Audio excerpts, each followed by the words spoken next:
Muito bem-vindo ao canal. Eu me chamo Davi Cavalcante e hoje iremos abordar a proposta de emenda à Constituição, apresentada pelo governo, popularmente chamada de PEC de corte de gastos. Essa PEC, ela tem o objetivo de reduzir a estimativa de 70 bilhões de reais com a finalidade de atingir a meta fiscal. Não significa que essa PEC ela vai ser aprovada 100% na sua integralidade, mas sim tem a perspectiva de ser aprovada dentro do aceitável pelo governo.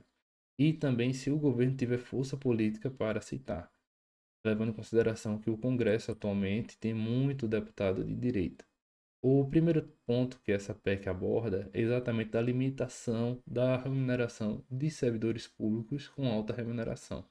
Essa daqui esse é um ponto muito difícil do governo aprovar sem alteração, principalmente pelo fato de estar mexendo tanto com deputado, senador e servidores públicos de alto escalão, como o juiz, procurador, dentre outros.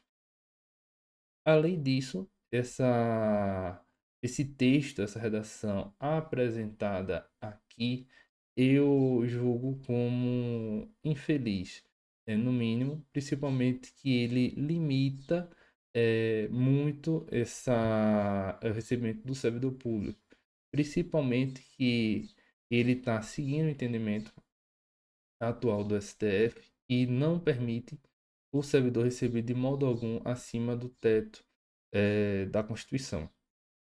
Passando a explicar exatamente esse ponto polêmico por muitos, é o fato de existir servidor casado com outro servidor que recebe esse teto da remuneração. E acontece muitas vezes de um servidor falecer e o outro ter o direito à pensão por morte, que é algo muito comum.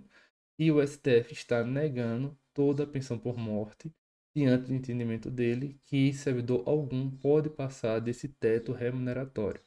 Sendo assim, o servidor público ele é lesionado, principalmente que o servidor que faleceu ele contribuiu para os cofres públicos com a finalidade de assegurar essa pensão por morte e o governo simplesmente não está pagando. Uma vez ele fazendo isso, ele estaria enriquecendo ilicitamente. Ele está se apropriando de um dinheiro que não seria dele. Se ele não quer pagar essa pensão por morte, diante desse entendimento do STF, e aqui agora na proposta de emenda à Constituição, que ele devolva ao servidor sobrevivente, o natural herdeiro necessário dele, os valores que ele descontou. Se ele fizer isso, ok. Mas do jeito que está, ele simplesmente não vai pagar e o valor que foi pago pelo o servidor que faleceu, recebeu o teto, vai ser perdido. Isso daí é extremamente prejudicial. Aí por isso que eu acredito que o sindicato, se for forte de fato, o sindicato dos juízes, procuradores, dentre outros, não vai permitir essa aprovação. Ou se tiver aprovação, vai ter uma série de ressalvas, principalmente que os servidores públicos hoje já estão sofrendo com isso. Outro ponto é exatamente a condição de prerrogativa de incentivo de benefício de natureza tributária. O ministro Haddad, ele limitou esse pagamento ao superávit do governo. E como nós sabemos, o governo está com imensa dificuldade de atingir a meta fiscal, resultando numa série de cortes de benefício de natureza tributária à empresa que necessita naturalmente disso diante da sua atividade econômica. Uma vez tendo esse corte de benefício, tende a ter um maior índice de desemprego, já que a empresa vai ter de se readequar à realidade dela sem esse benefício, e que muitas vezes é concedido pelo governo com a finalidade de aumentar a empregabilidade na região. Vamos supor, a região Nordeste é uma região mais pobre e diante disso o governo ele oferece maior incentivo. Tem o de Manaus também, que tem uma série de incentivos para a instalação de empresas lá, com a finalidade de desenvolver a região. E uma vez com esse corte de benefício, vai prejudicar bastante a população dessas regiões e também as empresas. Outro ponto que o ministro Haddad ele está batendo muito é no BPC Loas. Acredito que todos vocês já tenham conhecimento que ele cortou, primeiro, do imposto de renda, uma série de doenças que dariam essa isenção. Agora não vão dar mais. A finalidade disso é exatamente economizar. Uma vez que ele permite a isenção, é uma renúncia de receita. Aí agora essas pessoas vão ter de pagar imposto, infelizmente. Outro ponto é exatamente a dificuldade de comprovação de renda, que foi colocado mais uma vez aqui nesse parágrafo único. Para fim de comprovação de renda, para elegibilidade ao benefício de que trata o inciso 5, é, concedida administrativa ou judicialmente, ficam vedadas as deduções não previstas em lei.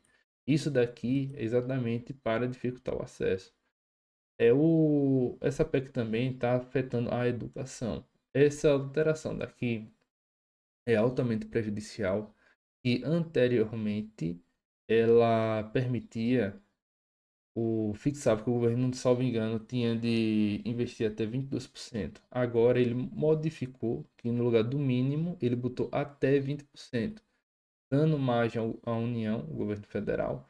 E se ele quiser, só aplicar 5% e ele estaria correto diante dessa PEC. Aí, isso por si só é altamente prejudicial, principalmente que a gente está vendo universidades públicas sem dinheiro para pagar energia. Imagine o governo retirando mais ainda dinheiro da educação. Aí, naturalmente, iria precarizar mais ainda a educação do Brasil, que é muito castigada durante anos e diversos governos. O ponto também que está prejudicando bastante a baixa renda é exatamente a questão do abono salarial. Para o servidor público, para o CLT, que recebia até 2 salários. O ministro Haddad, ele pretende agora pagar as pessoas que recebem até um salário mínimo e meio, conforme esse parágrafo terceiro. E lembrando que esse corte daí só vai ser previsto para 2026. E o governo ele precisa fechar conta para este ano para ficar no superávit. Sendo assim, essa medida daqui muito possivelmente não vai ter utilidade nenhuma para o ano 2024 e tende ao governo fechar no vermelho a conta. É por isso que vai ser um grande desafio no governo Lula conseguir essa votação daqui até antes do recesso. Mas até pelo próprio texto, essa redução aqui do benefício ao trabalhador só vai ter resultado em 2026, que vai ser o período de eleição do governo. Tá. Um outro ponto também é exatamente essa desvinculação apresentada aqui, ó, de 30% relativa à contribuição social da União. Um dos grandes problemas dos estados, municípios, é exatamente a previdência social. Cada servidor, cada estado, cada ente, ele possui sua previdência social. E a União, naturalmente, ela contribui. Aí, diante disso, ela vai dar uma desvinculação da arrecadação relativa à contribuição social. Aí a gente não sabe como é que vai ficar esse andamento do governo federal. Aí isso aí também é algo muito, digamos assim, aberto e que pode prejudicar e muito o trabalhador, o servidor público, principalmente. Passando aqui ao 138, observe que ele colocou um prazo muito aberto. Ele colocou até 2032. Qualquer alteração, vinculação legal de receitas e despesas da aplicação mínima do recurso. Esse daqui é uma data muito afastada do que necessita. Isso é principalmente pelo fato que o déficit é no hoje, no aqui e agora. O governo tem que resolver isso antes do final do ano. Quando ele coloca o prazo até 2032, isso daí deixa muito aberto e muito confortável ao governo.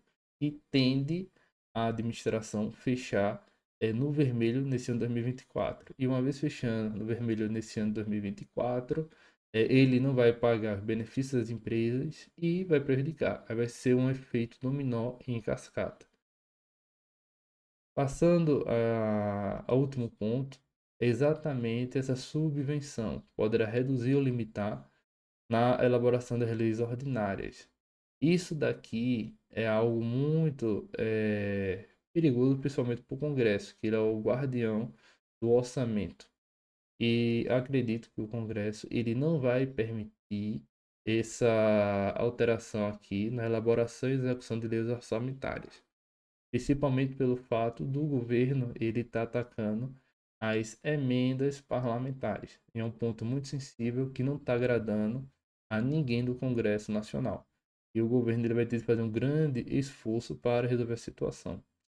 Diante disso, a proposta apresentada pelo governo foi exatamente a do abono salarial, foi a limitação dos gastos de servidores públicos e também basicamente a redução dos benefícios tributários. São essas três propostas que foram apresentadas agora. Acredito que o ministro Haddad ele vai apresentar o restante ao longo dessa semana para tentar fechar esse pacote. Mas a princípio o que foi apresentado e está no Diário Oficial da União foi exatamente isso. Eu peço que todos vocês se inscrevam, dê o like e comente e compartilhe esse vídeo para chegar ao máximo de pessoas possíveis para ficar ciente do real teor desse corte de gastos. Muito obrigado a todos e até a próxima.